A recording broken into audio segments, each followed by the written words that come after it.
Kung bago ka lang sa channel na to at isa kang true-blooded Aldab Nation na nagmamahal po kila Maine Mendoza at Alden Richards, tama po ang channel na pinuntahan mo, kaya consider na kitang bagong subscriber. Coming from the Philippines, she's on screen with her charm and wit. Here's Maine Mendoza.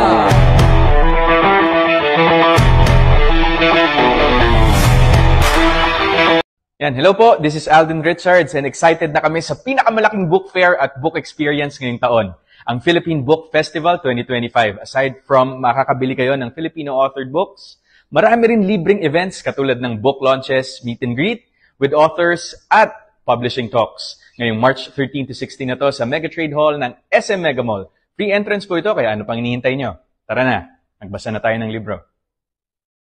Welcome back mga kaaldab. Ito na naman po ang inyong lingkod, si Mr. Destiny. At syempre magbibigay na naman tayo ng napakagandang update po ngayon sa social media. Syempre family weekend mga kaaldab. Ito yung mga private family nila Richards o private, kumbaga private na sila lang, di po ba? O yung family bonding moment. Pasensya na po kayo, medyo nabubulol po tayo. Ito yung mga magagandang update, magagandang mapapanood nyo at makikita lang po sa channel ni Mr. Destiny. Re-remind ko lang po yung mga nagpapakalat po ng issue, basag na po yan. Ang cut din ngayon ay pinagtutulungan ngayon ni na Christopher Min at ni Ogie Diaz. Pumapabor nga po sila ngayon sa Katnil. Gaya ng sinabi ko, sabi ko nga po sa inyo, sino po yung papaboran ng malalaking account?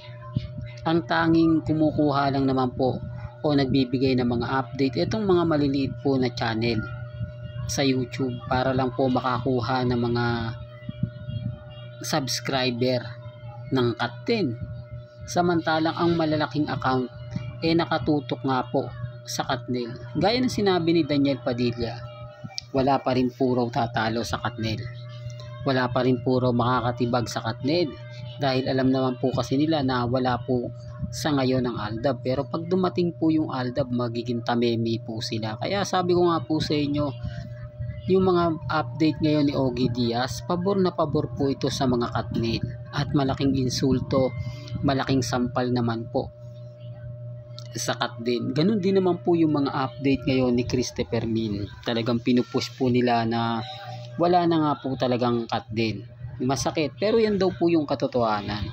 Iilan na lang daw po ang umaasa at yung mga ibang team abroad ng Kat din talagang nanglamyana. Totoo naman po di po ba? Kasi sa totoo lang po, hindi naman sila bumabase lang sa mga binabalita.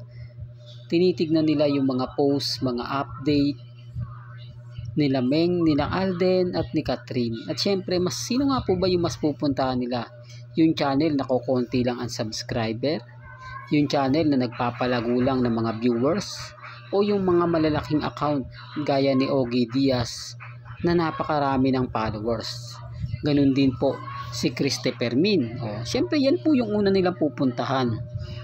Ang pinopost nga po nito ay pabor na pabor nga po sa Katnil. Marami po kasi yung Katnil. Hindi ito po pwedeng ikumpara sa Kat10 fans. Hindi po ba? Kahit balibalik ta rin natin ang sitwasyon, kahit sabihin nila na marami ang fans ng Kat10, wala pa po yung sakaling kiingan. Fans club lang po yan Maliit na grupo lang. Hindi po ba? Ang Kat10 kasi tumagal po ng 11 years. Di po ba ang tagal? 11 years. Kaya masasabi natin na dumami na nga po talaga yung mga followers niyan dahil ganun nga po katagal. Yan po yung isa sa pinagmamalaki ni Daniel Padilla. Hindi ko to pinopromote. Sinasabi ko lang po ito mga kalda para lang po sa mga Kat10 fans na hindi nila kayang banggain ang Kat10 fans. Kumbaga budbut pa lang po sila. Kumbaga sa daga ay mga maliliit lang po sila. Di po ba na po pwedeng kainin ng mga pusa? Samantalang kapag malaki na po sila, hindi na po sila kayang sakmalin pa ng pusa. Di po ba? Kaya nga sabi ko sa inyo, pag dumating po yung point na magkaroon po ng pelikula sina Alden Richards at si Maine Polkerson, basag po kayo. Di po ba? Yung mga Katnel fans, dito nyo mararamdaman kung gaano nga po ba karami ang fans ng Aldab Nation. Dito nyo masusubukan kung sino nga po ba nagsasabi ng totoo at nagsasabi ng fake news.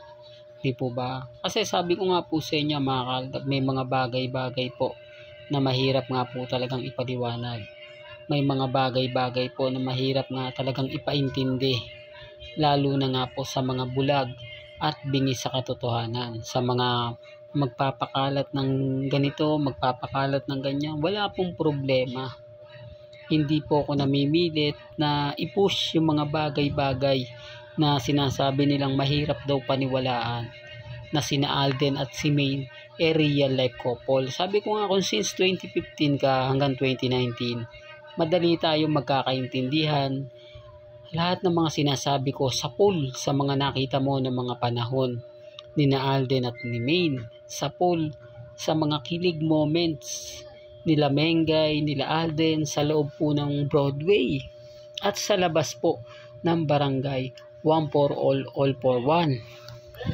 Lahat po yan talaga naman pong masasabi nyong maganda, pabor na pabor para po sa atin at syempre sa Aldab Nation. Ang problema lang po mga ka-Aldab, kapag hindi ka Aldab Nation, dumating ka ng since 2018, 2019, 2020, 21, puro katanungan na po yung mga itatanong mo sa akin, yung katanungang hindi mo nakita, hindi mo nasilayan. Kaya nga sabi ko sa inyo, ang importante po sa mga punto na nakikita ninyo, napapanood ninyo, yung mga bagay-bagay na mahirap po talagang sabihin, ikwento, lalo na po pag hindi nyo talaga nakita. Kaya nga po puro pambabas ang inaabot ko sa mga fans, sa mga baguhan. Alam naman po kasi ng Aldab Nation yan. Una sa lahat, kung gugustuhin nga po kaming kasuhan, natapos na sana yan. Pero wala Di po ba? Hanggang ngayon matatag po kami. Hanggang ngayon kampante po kami. Hindi kami nagpapadala, hindi po kami nagpapatinag. Once na dumating po ang tamang panahon, once na dumating yung pinakahihintay ng Aldab Nation, diyan po tayo magkakaalaman. Dito natin malalaman kung sino nga po ba talaga yung bitter. Kung sino nga po ba yung naapektuhan. Di po ba? Legit naman po Lalo na po ngayon na nararamdaman natin yung presensya nila Mengay at ni Alden. Po ba, gaya na sinabi ko yung post ni Alden po, for the record lang, yung post ni Alden at yung post ni Mengay, halos isang oras lang halos isang oras lang Pag nag-post si Alden, may panundot na kay Maine. Ano to? Di po ba? Kaya nga sabi ko sa inyo, halatang nag-uusap po yung dalawa. Sila Mengay, sina Alden, talagang nagpo-post po sila para po sa mga fans ng Aldab Nation. Hindi po para sa kanila, hindi po para sa mga nagre-react, kundi po para sa mga mommies, mga titas na gusto pong malaman yung ganap nila. Gustong makita, mapanood yung mga nangyayari at nagaganap po kina Mengay at kay Alden. Kaya nga po masaya po ako kasi yung post ni Maine, simple lang. Yung mga kaganapan niya, wala dun yung bonding moment na sinasabi ng Armaine na masasaktan daw po yung mga fans ng Aldab kapag nag-post si Mengay. Yun lang yung kagandahan. At kay Alden naman po, simpleng update lang po ni Alden sa BCG na kung saan nagja-jogging po siya na kasama niya yung kabanding moment niya o yung mga kaibigan po niya. Wala pong post na binigyan niya ng regalo si Catherine Bernardo. Doon pa lang may mali Doon pa lang masasabi niyo na tama naman si Mr. Destiny.